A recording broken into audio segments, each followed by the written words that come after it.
मालूम है कि दिन की रोशनी में आपने भारत की इस विश्व प्रसिद्ध धरोहर, इस रानी की बाग की खूबसूरती का अनुपम आनंद लिया था। अब इस रात के अंधेरे में आइए हम आपको वो छिपे हुए रहस्य दिखाएं जो दिन के प्रकाश में भी अक्सर लोग देख नहीं पाते हैं। तैयार?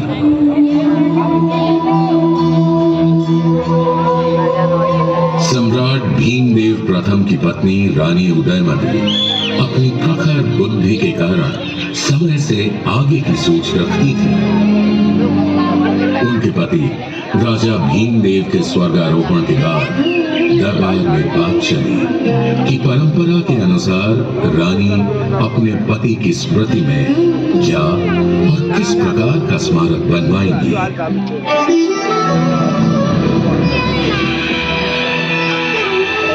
सावधान, सब करे प्रणाम। रानी उदयमती पधार रही है।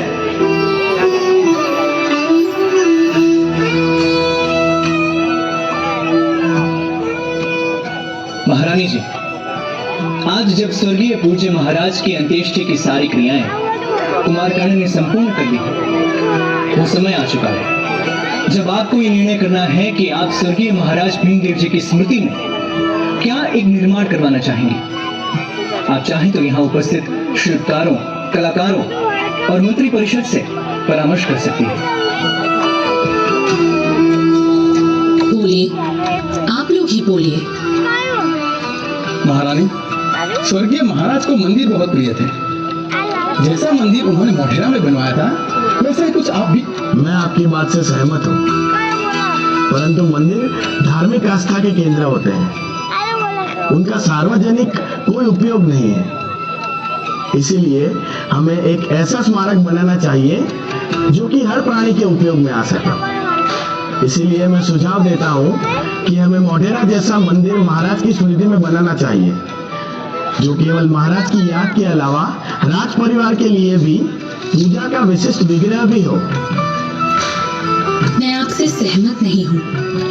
मैं चाहती हूँ महाराज की स्मृति में एक पानी की बावड़ी बनाई जाए, एक वाव। बावड़ी? महारानी जी क्षमा कीजिएगा, लेकिन बावड़ी तो भूमि के नीचे होगी और अधिक स्मारक ऊंचे और दूर से दिखने वाले होते हैं। महारानी जी, आप चाहें तो स्तंभ भी बनवा सकती हैं।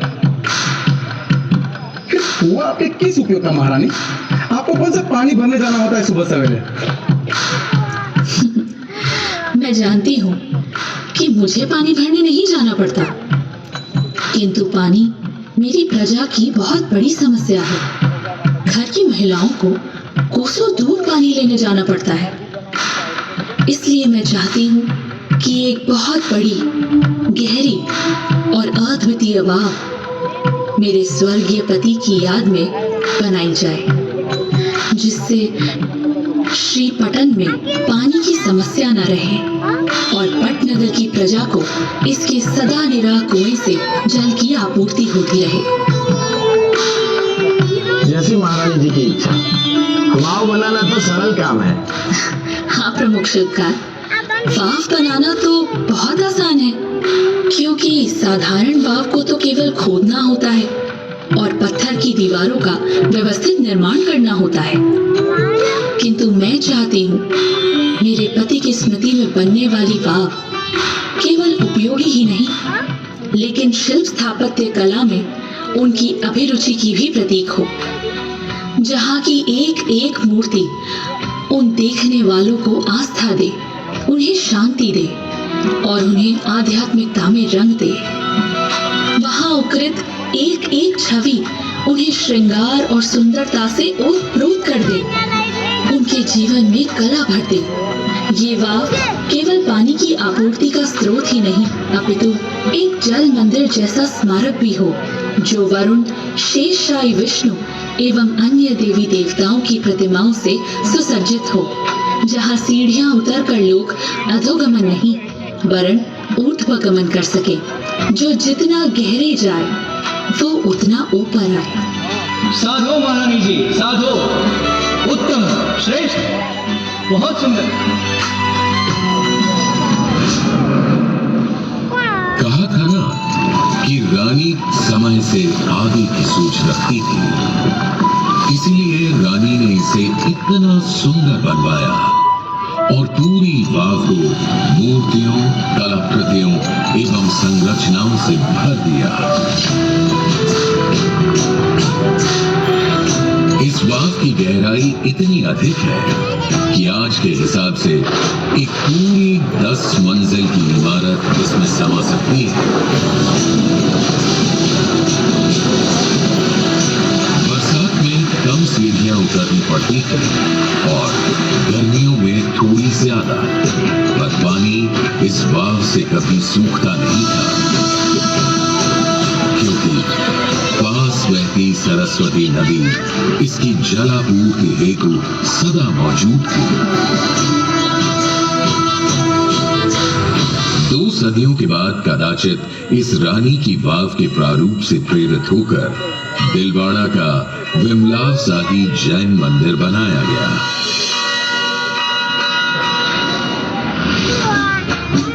पट्टन यानी आज का पाटन तब गुजरात की राजधानी था और उसका एक नाम अनहेलपुर भी था।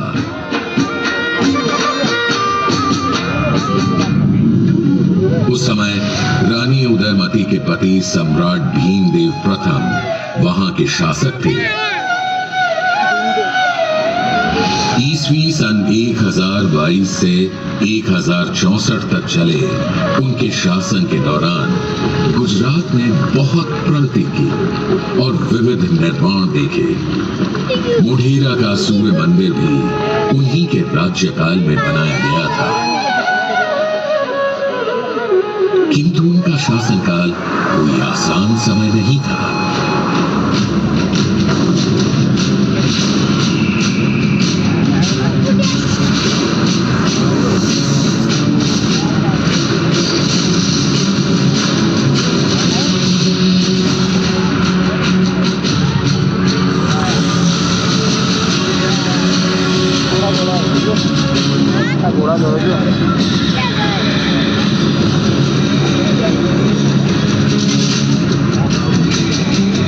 ये वही समय था जब गजनी के महमूद ने अफगानिस्तान से भारत आकर प्रभास पाटन में सोमनाथ मंदिर को लूटा था।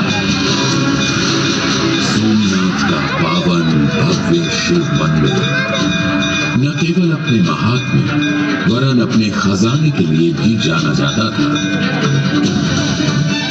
महमूद गजनवी का मन इस मंदिर से सोना चांदी रत्न लूटने भर से नहीं माना और जाते जाते उसने बहुत कुछ ध्वस्त भी कर दिया।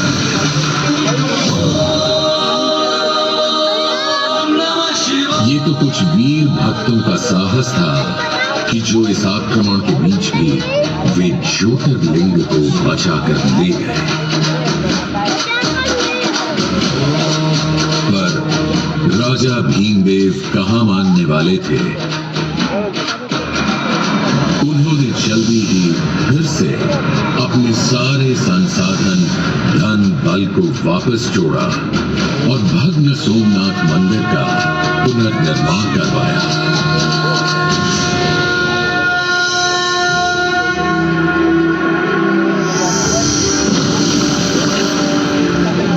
सम्राट के 3 पुत्र थे, मूल राजा, क्षेम राजा और कर्ण।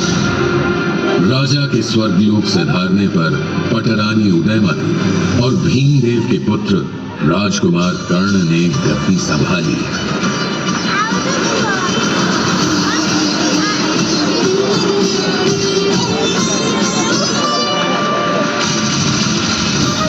और फिर आसापाली के आसा भील को हराकर कर्णावती नगर की स्थापना की, जो आज अहमदाबाद कहलाता है। राजा भीमदेव और रानी उदयमती ने मिलकर त्रिपुरुष प्रसाद, भीमेश्वर और कई शिव मंदिरों का निर्माण करवाया।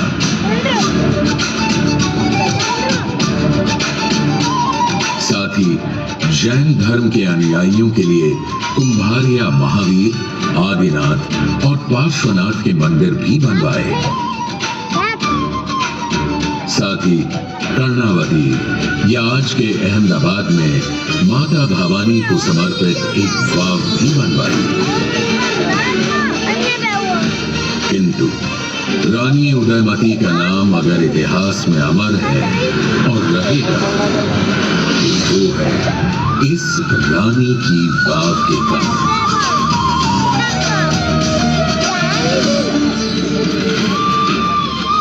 यह वाव 64 मीटर लंबी, 20 मीटर चौड़ी तथा 27 मीटर गहरी है और ये भारत में अपनी तरह की अनूठी वाव है।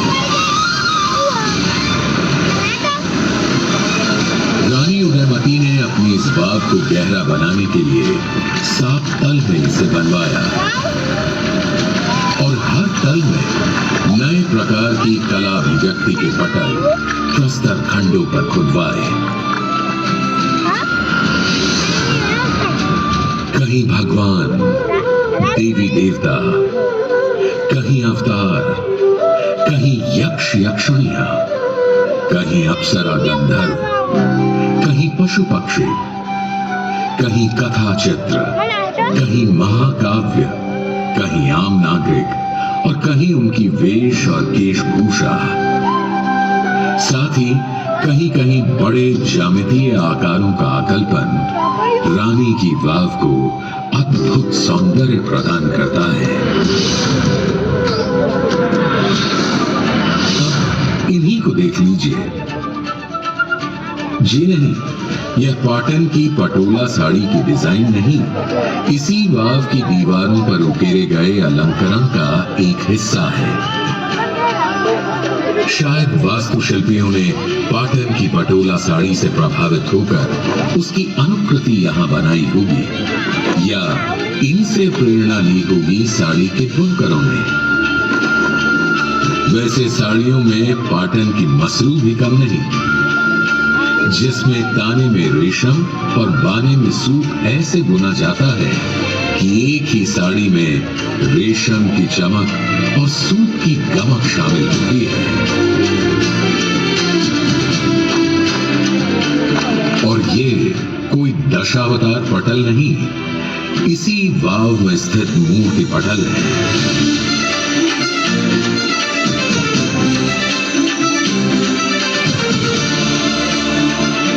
और ये कोई पूजा विग्रह नहीं, इसी स्थान की कुछ प्रतिमाएं हैं।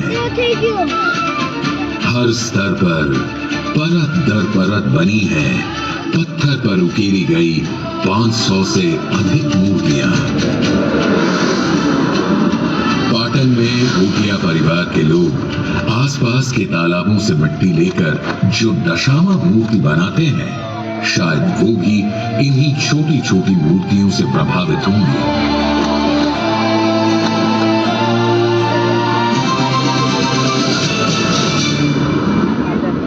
इन छोटी छोटी मूर्तियों में भी नजर आते हैं सुंदर और विस्तृत वर्णन। देखिए इन अप्सराओं के केश विन्यास और इनके नक्शिक वर्णन के चलते अब देखिए इन स्त्रियों की पादुकाएं। अब जरा कल्पना कीजिए कि ये सारी अप्सराएं गरबा कर रही हों तो साधारण गरबा नहीं, बल्कि पाटन का डोरी गरबा, जिसमें एक स्तंभ में बंधी डोरियों को पकड़कर स्त्री पुरुष गरबा करते हैं, जिसे गाफ गुंथर गरबा कहते हैं।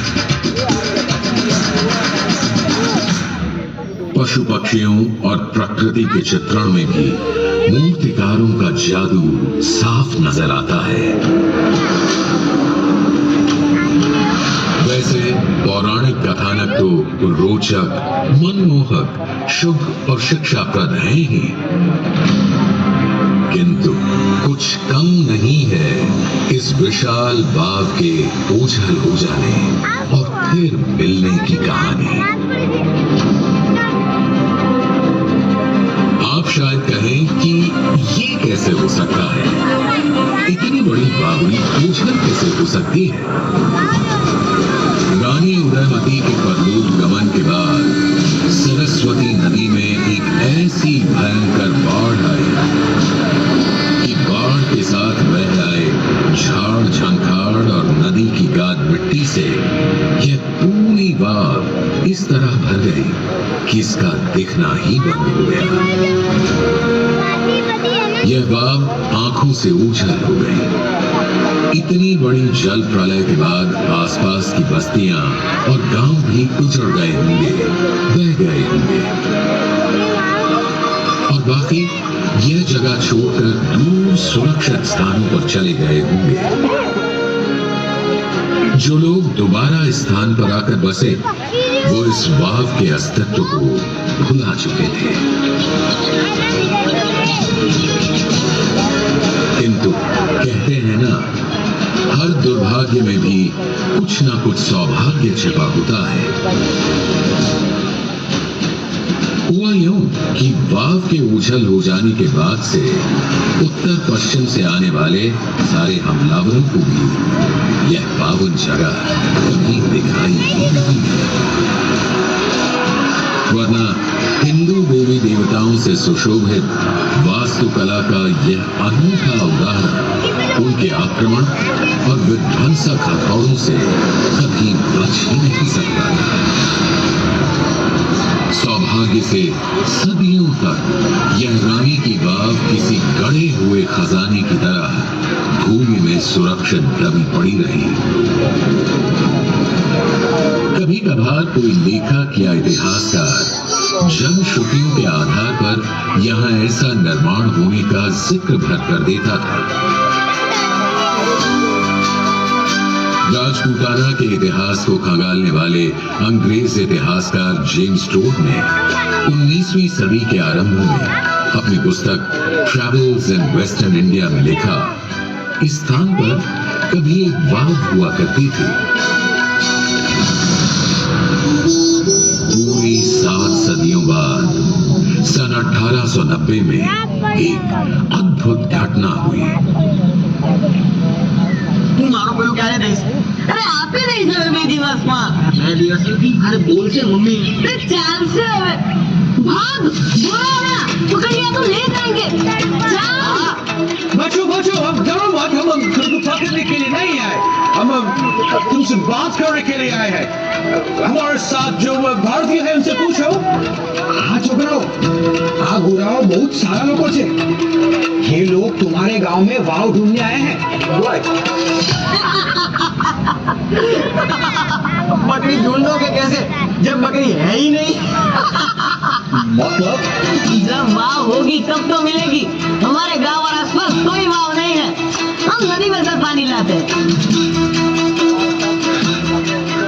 ठीक कह रहे हो तुम। वाव तो कब तक हो चुका, मगर बच्चों आसपास में कोई पुराना मंदिर, कोई पुराना मूर्ति कुछ देखा? पुराना मंदिर तो नहीं, पर एक पुराना खंबा है। क्या तुम हमें वहां ले जाओगे? देखो हम तुमको बहुत सारे स्वीट्स देगा, मिठाइयाँ देगा। चलो हाँ चलिए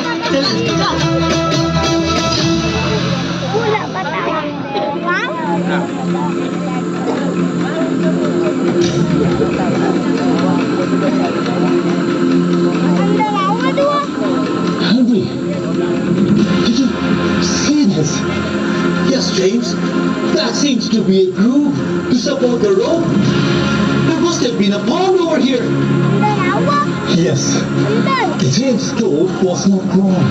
That's right. There used to be a water hole here. And this short dog clearly indicates us there could be a step well or pond here. That's correct.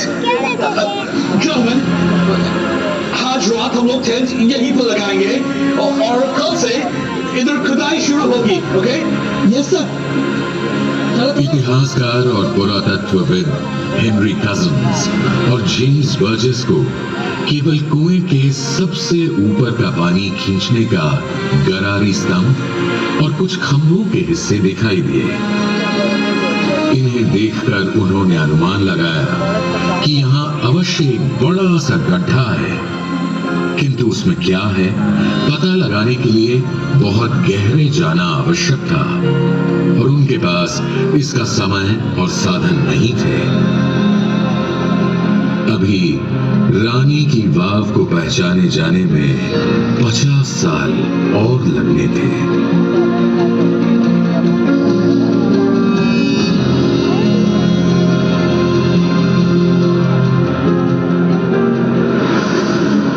अगली सदी में बड़ौदा महाराज की प्रेरणा से बड़ौदा रियासत के पुरातत्व विभाग के कुछ पुरातत्वविद सन 1940 में यहाँ आए और स्थानीय लोगों की मदद से उन्होंने धीरे धीरे कजिन्स और बर्जेस द्वारा बताए गए गड्ढे को खोदना शुरू किया। जैसे जैसे वो गहरे खोदते गए, एक के बाद एक नई मंजिल और एक से एक मूर्तियां उन्हें मिलती चली गई। इस अमूल्य धरोहर को पहचानते ही उन्होंने सही समय आने और सही औजारों के मिलने तक इसे फिर से ढक दिया और सुरक्षित निगरानी में रख दिया।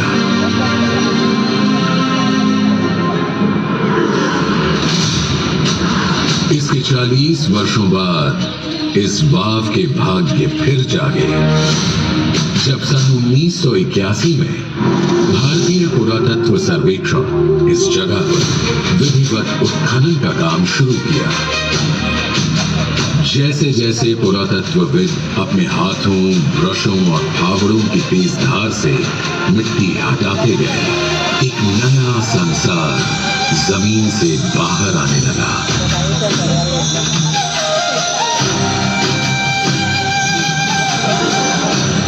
नदी की रेत में सदियों से दबी ये अद्भुत संरचना धरती से ऐसे निकली मानो जैसे आज ही बनी हो।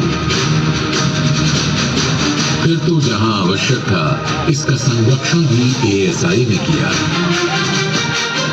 संसार ने आज तक कहीं भी ऐसा तेजोमयी निर्माण नहीं देखा था जो सदियों के बाद भी अपने निर्माण के समय की ताजगी और चमक के साथ उजागर हुआ हो। उत्खनन में रानी उदयमती की एक प्रतिमा भी प्राप्त हुई जिसे सुंदरता के, शुभता के, वास्तुशिल्प और कला के सभी प्रेमी आज भी शीश नवाते हैं।